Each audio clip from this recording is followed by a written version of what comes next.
Tonight, high tension. Angry protesters unleash on city streets, blocking roads and taking over the Westgate Bridge. The unions and the government scramble to respond to the chaos while trying to keep COVID under control. Thanks to these morons, 300,000 Victorians are sitting at home for at least the next couple of weeks. Could drag out even longer, and it's just tragic.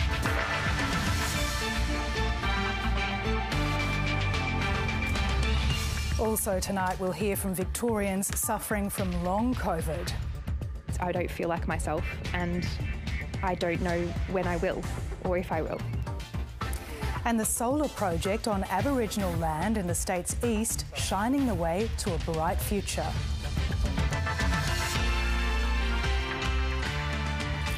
Good evening, Susie Rains with ABC News. It's been a day of extraordinary scenes in Melbourne. Police say at its peak, close to 2,000 angry protesters took to the streets. The mob marched for hours over the course of the day, chanting anti-vaccination slogans and even taking over the Westgate Bridge for a time. The chaos follows a government decision to shut down the state's construction sector for 2 weeks amid concerns about non-compliance with COVID rules. Jessica Longbottom begins our coverage. Anger on the streets of Melbourne, with Victoria Police pushed to its limits.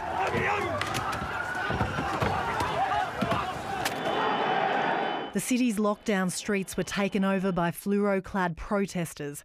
Overnight, the government announced a 2-week construction shutdown because of repeated COVID breaches. Emotions spilt over. Bystanders were simply caught off guard. I just jumped in my truck, just trying to get away from everything, and they just sort of started jumping in the back of the truck. Tensions had been building from early morning as a couple of hundred people gathered outside the CFMEU offices in the CBD.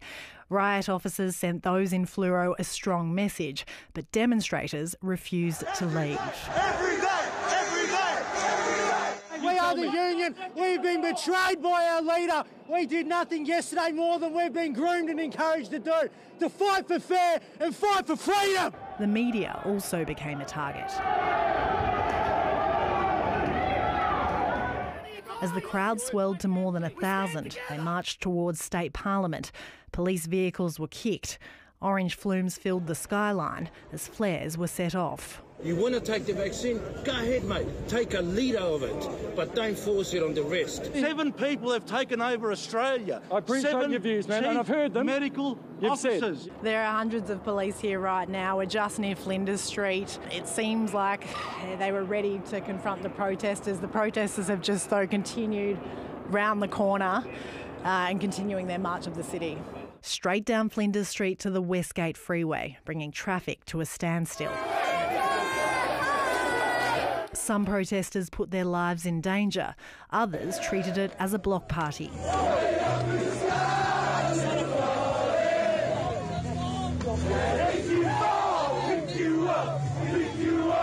Police tried to get one step ahead of the protesters, but continued to struggle. No one should come to work and be suffered injuries at the expense of people who claim to be protesting for freedom. A long evening ahead for a city on edge. Jessica Longbottom, ABC News, Melbourne. Well, Christian Silver has been covering today's events. Christian, what's the latest?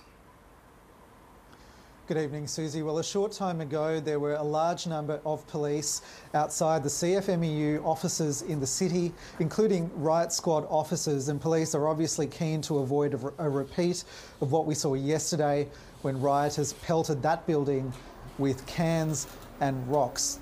About 90 minutes ago, Chief Commissioner Shane Patton fronted the cameras, and he said that police had made 44 arrests, but vowed that that number would increase and police would track down many of the protesters involved today. And as you saw in Jess's story, police cars were damaged and there was other damage through the city today.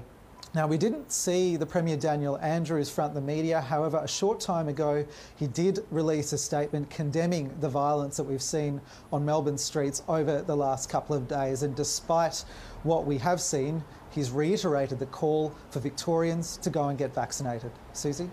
Christian Silver, thank you. Trade unions and the labour movement itself are trying to distance themselves from the demonstrations. Union leaders say right-wing extremists have hijacked the protests. But while they've condemned the violence, many, including the Coalition, are still opposed to mandatory vaccination in the construction sector. State political reporter Richard Willingham has the details.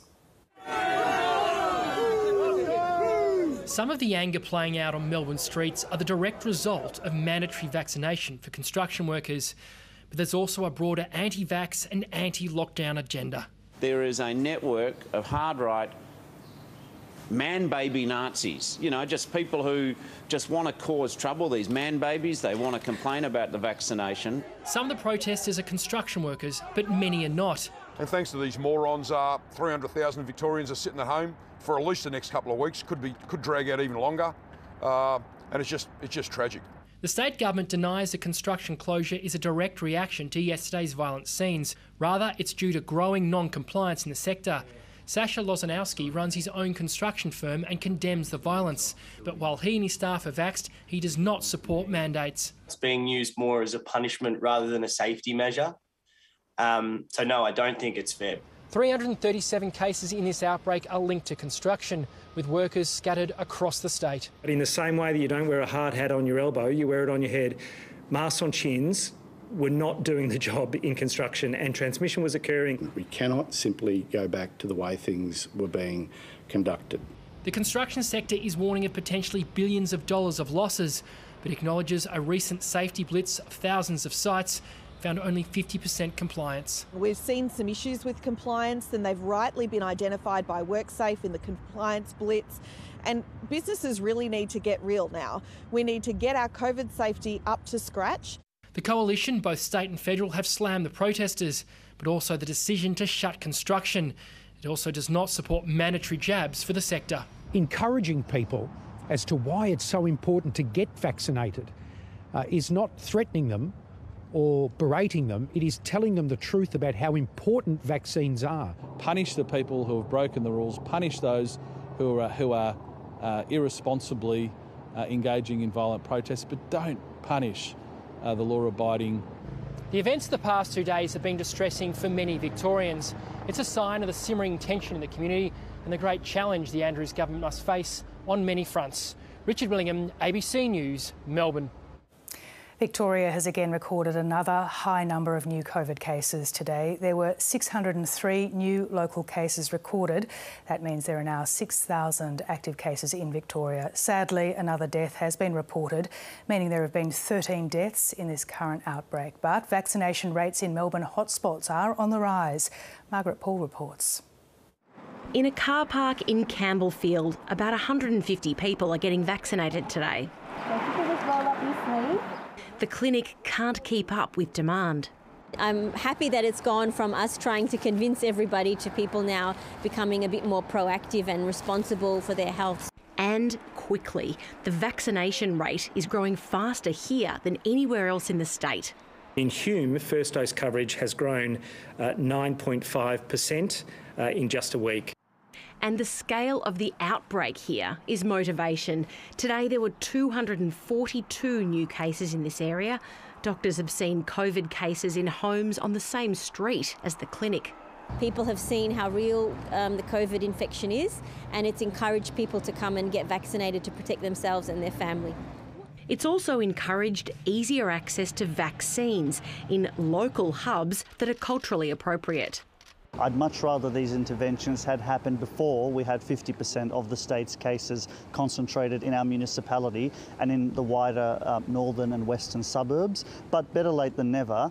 While the vaccination rate here in Hume is growing quickly, it's still below the state average. And it's a similar story in neighbouring Moreland and Whittlesea, where there are also a lot of cases.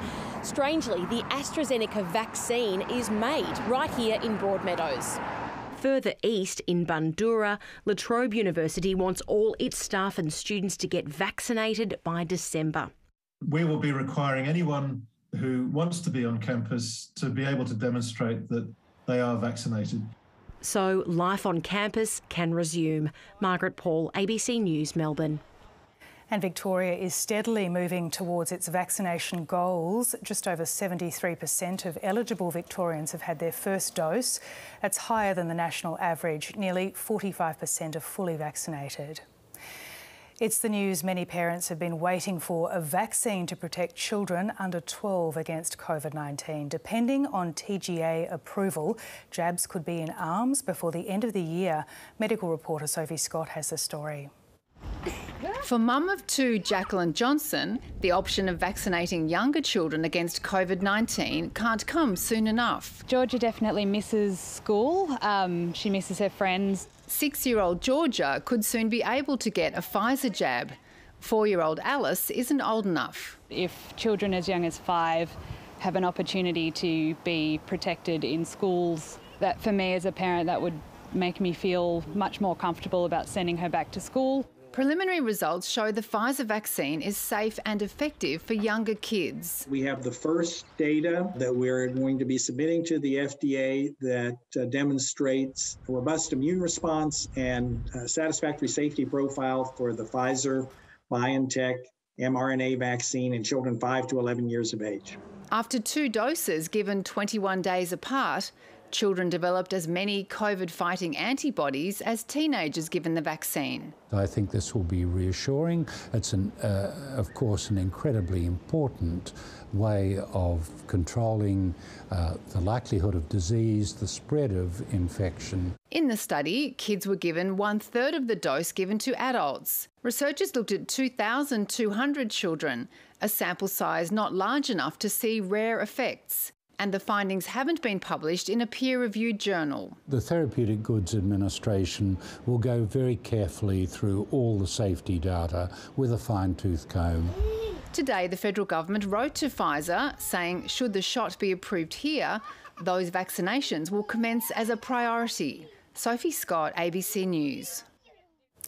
Thousands of Australians exposed to COVID at work are still struggling with the long-term effects of the virus.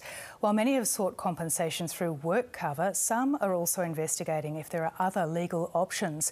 Dana Morse reports.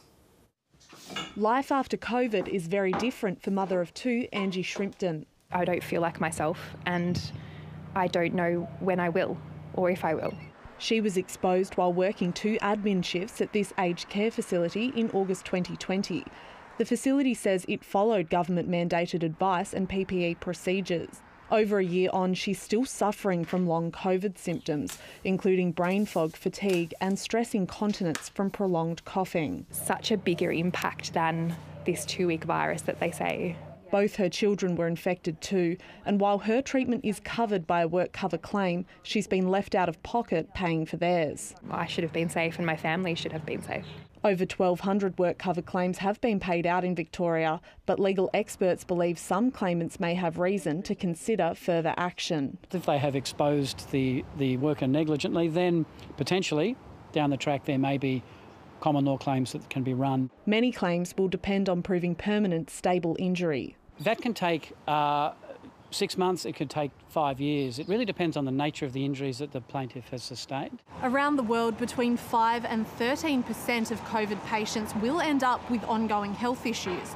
But there's still no fixed definition for what constitutes a long COVID diagnosis or an explanation as to why some people get it. New treatments are being trialled, but for those who don't recover, ongoing compensation could be their only chance at justice. Once the medicine becomes clearer in terms of what the future holds for people that have suffered from COVID, we'll look into what avenues of recourse are available to them in the same way with asbestosis claims. Any cases will examine whether employers failed to protect their staff. Did workplaces have a COVID-safe plan? Did they follow government and public health advice and take all reasonable steps to mitigate the risk of exposure? I hope that we can get well to a point where we can function again and we can be happy and have some quality of life.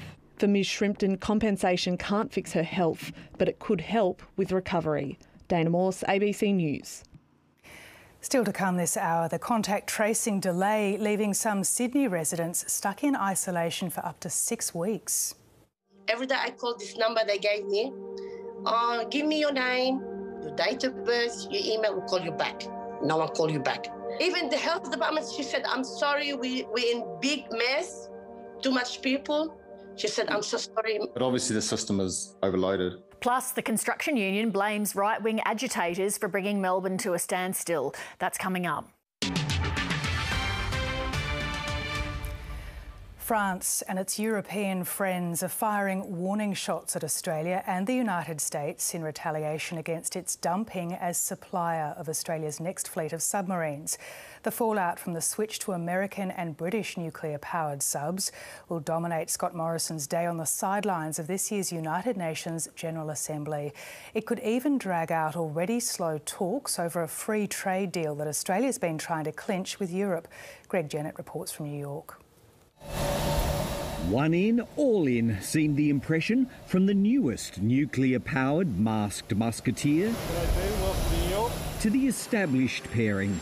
They're all for one. It's not, exclusionary or adversarial towards anybody. And the one is here to reassure all. It would be naive to think that a decision of this nature was not going to cause disappointment, obviously, to the French. Scott Morrison's submarine soothings began high above the Pacific with a call to Indonesia's president, a mere rehearsal for the task ahead. It was a tough decision. It was a decision that we knew clearly would cause disappointment. Yes, this is a disappointment. We thought we'd moved on from unilateralism, from unpredictability, from making brutal announcements. Working out who most galls the French is difficult. The White House can't even secure a phone call to the Elysee Palace. The President will have a call. We're still working on the scheduling of it with President Macron in the coming days. Good evening. And France has all of Europe on its side against the star-crossed southerner. The ministers express a clear solidarity toward France. One of our member states has been treated in a way that is not acceptable.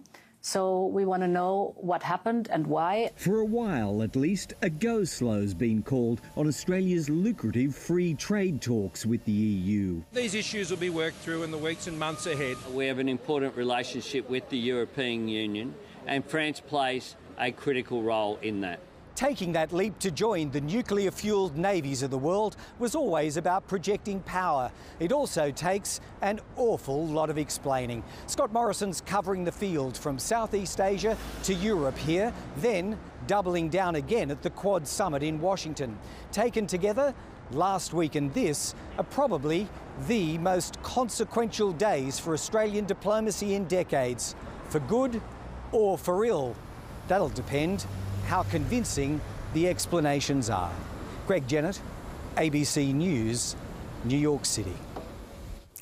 The Spanish Prime Minister has vowed to help residents rebuild after a volcanic eruption left a trail of destruction on the island of La Palma.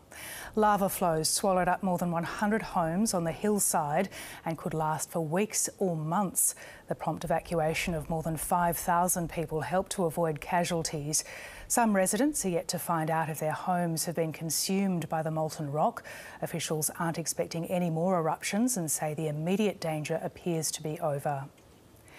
A coronial inquest has uncovered that the pilot who crashed into a suburban shopping centre in Melbourne had previously failed a key proficiency test. In 2017, a plane ploughed into the DFO shopping centre, killing the pilot, Max Quartermain, and 4 American tourists. Victoria's coroner is investigating and today delved into Mr Quartermain's safety record. The inquest heard that 2 years before the crash, the veteran pilot failed a proficiency test after a near miss with another aircraft on Mount Hotham. Mr Quartermain's licence wasn't suspended or cancelled at the time, and he was fully qualified when he died 2 years later. The hearing continues. It's been revealed $6 billion of the JobKeeper wage subsidy went to businesses that didn't suffer a big downturn during the pandemic. But the federal government has again defended the scheme, saying if it had been designed differently, fewer jobs would have been saved. Nasim Kadem reports. When the pandemic hit, Mark Hayden thought his picture framing business would collapse within months. JobKeeper saved him. It was a really good scheme that worked well for small business and kept us moving at a time when we really needed it. By November, turnover was up and Mark stopped claiming the wage subsidy for his staff. But he's frustrated some businesses were not made to pay it back when their revenue and profits increased in the 6 months to last September. It's like claiming unemployment benefits when you're going to work. It's just not the right thing to do. All up, $89 billion in JobKeeper payments were paid to almost 3.8 million employees in more than 1 million businesses. Analysis shows companies with more than $10 million in turnover represent about 2% of recipients, but they received up to 20% of the total payments. It found about $6.2 billion was paid to firms that never experienced the minimum revenue fall they'd anticipated. JobKeeper was a system that was designed for an Armageddon that never occurred in Australia. But Treasurer Josh Frydenberg has repeatedly defended the scheme, saying without JobKeeper, many more jobs would have been lost and businesses forced to close their doors. New Zealand tested its wage subsidy scheme at the 3-month mark. Only businesses that had a 40% or more decline in turnover were allowed to keep claiming it.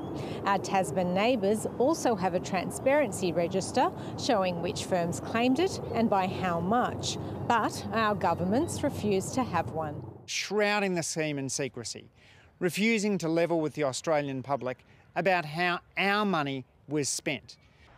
It's a message some others have delivered, but the government has left the decision on whether to repay the money in the hands of business. Nassim Kadem, ABC News. To finance now, and the local share market closed higher today, even though Wall Street had its heaviest fall since May. Here's Alan Kohler.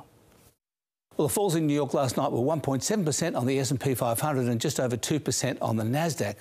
Tokyo also fell just under 1% today. The local market dropped 1% at the opening, but then the buy the dip brigade came out and prices recovered quickly and kept rising all day. Retailers Telstra and Woodside all did okay. Banks fell and the All Ordinaries Index closed 0.3% higher. The conniption, such as it was due to the problems of the Chinese property company Evergrande, which is becoming ever less grand by the day because it owes too much money and is on the hook for too many off-the-plan apartments. The Chinese government is putting the squeeze on the real estate sector because it had overheated. Number one basket case, Evergrande, has already defaulted on some of its debts and has seen its share price collapse to almost nothing. The wider systemic effects can be seen here on this graph. Credit default swaps basically measure the cost of insuring against default by borrowers. And as you can see, it's gone through the roof. More broadly, the property market represents nearly 30% of the Chinese economy, so the problems caused by the efforts to cool it down have led to a general economic slowdown that may have further to run. The iron ore price fell another 5% overnight, copper 3% and oil 1%, and the Australian dollar managed a small gain to 72.6 US cents. And that's finance.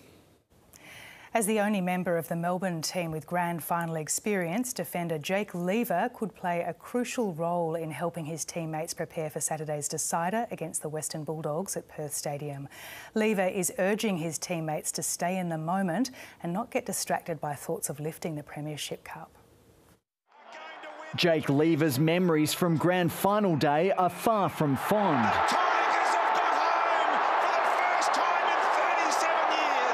Like Melbourne will this week, his 2017 Adelaide team went in as the warm favourite, but the Crows were comprehensively beaten by Richmond. His main memory from that day? How hard it is to win. You almost start to imagine what it's like and everything like that, and for me, I've really tried to stay in the moment this time. The Demons' rise has been rapid after missing finals the past 2 years. In a way, it was probably lucky that we missed out on finals last year because you could sense that in the group there was a real hunger. Less than 12 months ago, Mitch Hannon was part of that Melbourne squad. Now the Bulldogs forward is preparing to face his former teammates. It's a surreal experience for me to be playing against them because obviously I am still close mates with a lot of them, but at the end of the day it's a game of footy that I really want to win. Seeing their teams on the ultimate stage has been all too rare an occurrence for club legends Chris Grant and Gary Lyon. But on Saturday, one of them will be handing over the cup to their side. For Melbourne, it's been a long time, and for us, this is only the fourth time in our whole history that we've been involved in a VFL or an AFL Grand Final. This is the best Melbourne team I've seen, and they're playing the best footy I've seen from a Melbourne team. It won't just be a number of players having their first experience out in the middle on grand final day.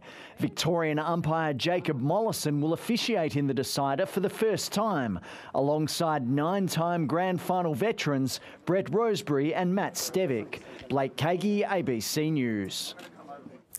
Gippsland in Victoria's east is set to become home to the state's first Aboriginal-owned and operated solar farm.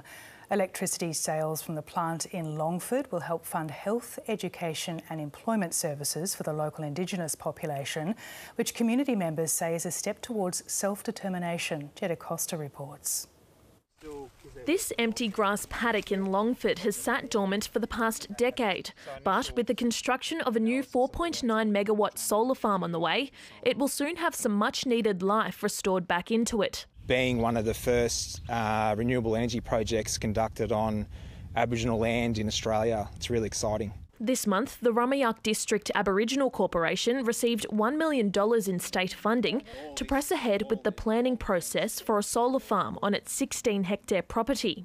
The site will help Gippsland's transition away from coal-fired power to renewables, reducing Victoria's carbon footprint by 12,000 tonnes a year. The money made from electricity sales will go towards funding the corporation's crucial dental, medical and mental health services, and it will support young Indigenous people by providing scholarships and training opportunities. The funds generated will allow us to look at the needs of the community and then allocate those funds as we wish and ultimately have an untied income stream. Rummayuck director Deborah Leon runs an arts and craft shop at the co-op. She says the project is an important step towards self-determination. I think the solar farm, once it gets up and going, is going to offer employment for Aboriginal people as well as bringing in income so we can become self-sufficient by running activities and programs. And the nation will be watching. As Victoria's first Aboriginal-owned and operated solar farm, large corporations who buy power from the site will be able to meet their social responsibility targets. And Rummayuck wants other organisations to follow suit. We have a number of other Aboriginal organisations around Australia watching this as a test case that they can also replicate on their land. It's hoped the solar farm will be online by the end of next year. Jetta Costa, ABC News, Longford. Now with the weather, here's Paul Higgins. And Susie, the good news is that very cold air that was over us has now mostly moved on. And we have a few slightly warmer days ahead. But it was certainly a chilly and frosty morning with snow on the ground down to 400 metres elevation and as much as 72 millimetres of rain at Mount Donabuang and 38 at Warburton. Today, 13 at Mount Borbor. As those showers continued in the south, maximum temperatures were much the same as yesterday, as high as 18 in the Mallee. Here are the rain totals around Melbourne up to 9 a.m. The biggest totals were in the east and in the southeast, among them 17 millimetres at Ashwood and Oakley South. Less than a millimetre though since 9 a.m, a city high of 13.2 at 1:40 p.m. It's 4 degrees below average and actually lower than it was yesterday, but we didn't have the wind and icy showers coming through. At the moment, it's 12 degrees. Windy in Sydney, where it felt like less than 10 all day, and windy in Brisbane, unseasonably hot in Broome and in Darwin. There's plenty of cloud cover in Victoria, except for our far northwest and remnants of a cold front along the New South Wales coast. This high is pretty slow moving, so we'll have another cloudy day tomorrow. Thursday, a more northwesterly wind will make it a bit warmer, and then a cold front late on Friday. So some showers Saturday in Victoria's south and east. Tomorrow, Perth will be sunny and up to 25 in Perth on grand final day. Sunny in Brisbane as well, cloudy in Adelaide and a pleasant 20 for Hobart. Back home, areas of drizzle will move across southern and mountain areas this evening into the morning, and then they'll clear in the afternoon. But dry if cloudy across the north, and that will actually stop it from getting too cold tonight. Some patchy morning fog in the northeast and a bit milder than it was today. On the bay, at a westerly wind, 10 to 20 knots. We have strong winds on all coastal waters. Some drizzle in Melbourne tonight. You can see it there mostly over the eastern part of the city at the moment. It'll also be there in the morning, but it should mostly clear late in the morning to leave us with a dry but cloudy afternoon. 10 to 17 degrees in the city with a light west to southwest wind. Thursday is the pick of the bunch this week. 21, partly cloudy. Friday 18 before a westerly change brings a few afternoon showers. Saturday back to a wintry 14 again, a shower or two and a moderate southwest wind. Sunday 15 with light winds, and then a couple of 20-degree days with a shower or two late Tuesday, Susie. Thanks, Paul. That's it for this evening's bulletin. Lee Sales is up next with 7:30. Good night.